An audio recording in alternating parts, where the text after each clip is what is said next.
Progressive होती है, ठीक है। क्रोनिक में फाइब्रोसिस तो लोकल साइनस सिम्टम्स हमें देखिए प्रोमिनेंट होते हैं और इसमें जो है ना वो दस्त होते हैं। फिर इस साइड पे एक आया, ठीक है। डेफिनेशन ये हो गई, फ्यू डेज ये हो गई पे healing response after reaction subside, इसका जो है ना, ठीक है, इसका ये देखें healing response after reaction subside इसके बाद आ जाता है, लेकिन इसका टिश्यू डिस्ट्रक्शन के साथ साथ हीलिंग रिस्पॉन्स हो रहा होता है। मैक्रोफेज एट द एंड, ठीक है, मैक्रोफेज इसके एट द एंड आते हैं और ये डेब्रिस को क्लियर करते हैं। और इसमें जो है ना क्रोनिक में ये पार्ट ऑफ इन्फ्लेमेशन प्रोसेस है। इन्फ्लेमेशन के दौरान ही मैक्रोफेजेस आ रहे थे, हमने देखा था इसमें मैक्रोफेजेस होते हैं और इसमें न्यूट्रोफिल्स होते हैं पहले। फिर एडीमा जो है, एडीमा हमने देखा था एक्यूट इन्फ्लेमेशन में जो है वो एक्सुडेशन होती है फ्लूइड की और प्लाज्मा प्रोटीन को, तो एडीमा इसमें प्रेजेंट होता है, इसमें प्रेजेंट नहीं होता, ठीक है। ये हो गया। उसके बाद अब आते हैं कि inflammation is induce by chemical mediators. अब केमिकल मीडिएटर्स पहले कहा हुआ है कि अब देखें कोई भी माइक्रोब आया, ठीक है। अब ये इसमें से पहले ये डायग्राम को देख देख के साथ साथ करते हैं। माइक्रोब आया नेक्रोटिक टिश्यू हुए या माइक्रोब आया, इन दोनों केसेस में जो है रेजिडेंट सेल्स, ठीक है, ये रेजिडेंट सेल्स होते हैं macrophages, sorry macrophage, dendrite cell और मास्ट सेल्स। ये रेजिडेंट सेल होते हैं जो नॉर्मल टिश्यू में होते हैं, लेकिन ये मतलब ये कोई मूवमेंट नहीं कर रहे होते, ये रेजिडेंट उधर ही वाक़या होते हैं अनलेस एंड अनटिल इन्फ्लेमेशन। जब और इसमें सेल में ये रहते हैं, सर्कुलेशन में भी होते हैं, लेकिन ये उस वक्त मूव नहीं करते जब तक इन्फ्लेमेशन ना आए। तो इसमें अब इन्फ्लेमेशन, ठीक है। अब ये रेजिडेंट सेल्स ये हो गए मैक्रोफेजेस MDM, ठीक है। अभी क्या करते हैं, ये साइटोकाइन्स प्रोड्यूस करते हैं और अदर मीडिएटर्स।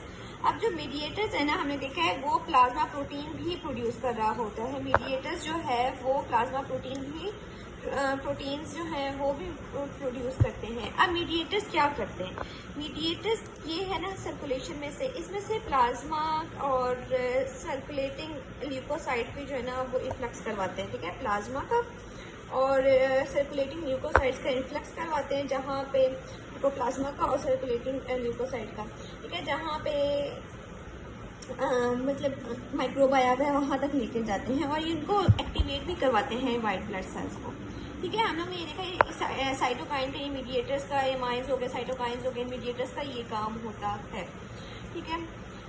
सेंटिनल सेल्स भी हो गए, नाम हो गया। फिर जो अब एंटी इन्फ्लेमेटरी ड्रग्स उन्होंने का बात कीजिए, वो स्पेसिफिक मीडिएटर्स पर जाकर अटैक कर रहे होते हैं, ठीक।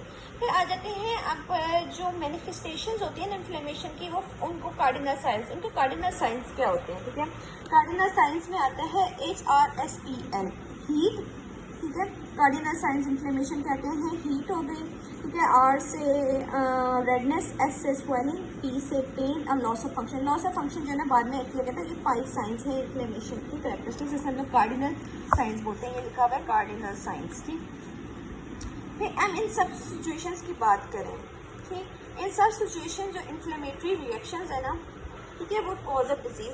देखो क्या हुआ इन्फ्लेमेशन में जो है, वैसे तो हम लोग इन्फ्लेमेशन इसलिए होती है कि कॉज मतलब जो कॉज है ना उसको रिमूव किया जाए और टिश्यू को रिपेयर किया जाए, लेकिन क्या होता है कि कभी इन्फ्लेमेशन इतनी सीवियर हो जाती है कि वो डिजीज़ बन जाती है पूरी, कि वो डिजीज़ का कॉज बन जाती है, ठीक। फिर जैसे नॉर्मली इन्फ्लेमेशन में पेन और फंक्शनल इम्पेयरमेंट होती है, लेकिन ये जो हार्मफुल कॉन्सिक्वेंसेज है ना पेन और फंक्शन वगैरह, ये रिमूव हो जाते हैं, सेल्फ लिमिटेड हो जाते हैं। जैसे ही इन्फ्लेमेशन खत्म हुई तो ये भी जो है रिजॉल्व हो जाते हैं।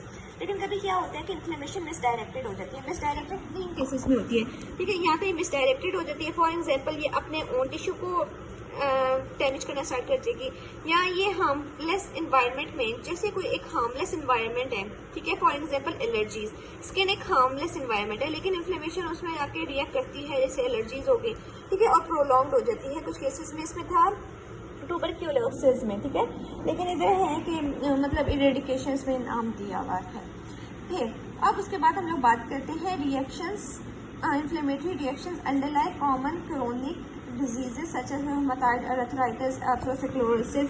अब देखिए इन्फ्लेमेटरी रिएक्शंस जो है ना वो कुछ डिजीजेस भी कॉज कर रहा होता है और सबसे इसमें आ जाते हैं ये, ठीक। अब इसमें एक्यूट और क्रोनिक दोनों डिजीजेस में है। एक्यूट रिस्पायरेटरी डिस्ट्रेस सिंड्रोम, ठीक है, acute respiratory distress syndrome neutrophils cause करवाते हैं। अस्थमा एक्यूट और क्रोनिक में दोनों में होता है, जैसे ईसिनोफिल्स, जैसे IgE, immunoglobulin E antibodies cause करवा देते हैं। ग्लोमेरुलनेफ्राइटिस जो किडनी का होता है, इसमें एंटीबॉडीज और कंप्लीमेंट न्यूट्रोफिल्स मोनोसाइट सारे कॉज करवा देते हैं। एंटीबॉडीज, कंप्लीमेंट्स, न्यूट्रोफिल्स और मोनोसाइट। फिर सेप्टिक शॉक की बात करें तो सेप्टिक शॉक जो है वो साइटोकाइंस की वजह से होता है, जो मीडिएटर है। अब क्रोनिक की बात करें, अर्थराइटिस, ठीक है, अर्थराइटिस में अपने ही white blood cells, leukocytes, macrophages, antibodies, ये मतलब सेल्स इंजरी में इन्वॉल्व होते हैं। अस्थमा में इसिनोफिल्स, आईजी एंटीबॉडीज पढ़ लिए। एथेरोस्क्लेरोसिस, हार्ट के डिजीजेस में क्या होता है कि मैक्रोफेजेस और लिम्फोसाइट्स अपने ही white blood cells, macrophages heart के डिजीजेस में भी इन्वॉल्व होते हैं। फिर पल्मोनरी फाइब्रोसिस में क्या होता है कि एफ से याद रखना कि एक तो फाइब्रोब्लास्ट होते हैं इसमें, फिर पल्मोनरी में माइक्रोफेजेस और फिब्रोब्लास्ट होते हैं, ठीक है, ये याद रखना, ठीक है। एक्यूट स्ट्रेस सिंड्रोम में न्यूट्रोफिल्स हो गए, अस्थमा में हो गया, ग्लोमेरुलनेफ्राइटिस में हमने देखा था एंटीबॉडीज कंप्लीमेंट सिस्टम, मोनोसाइट्स और न्यूट्रोफिल्स, में भी न्यूट्रोफिल्स याद रखना आते हैं, न्यूट्रोफिल्स और मोनोसाइट्स। इस तरह ये डिजीज़ पे जो है ये कॉज होता है कि इनकी वजह से भी हो रहा होता है।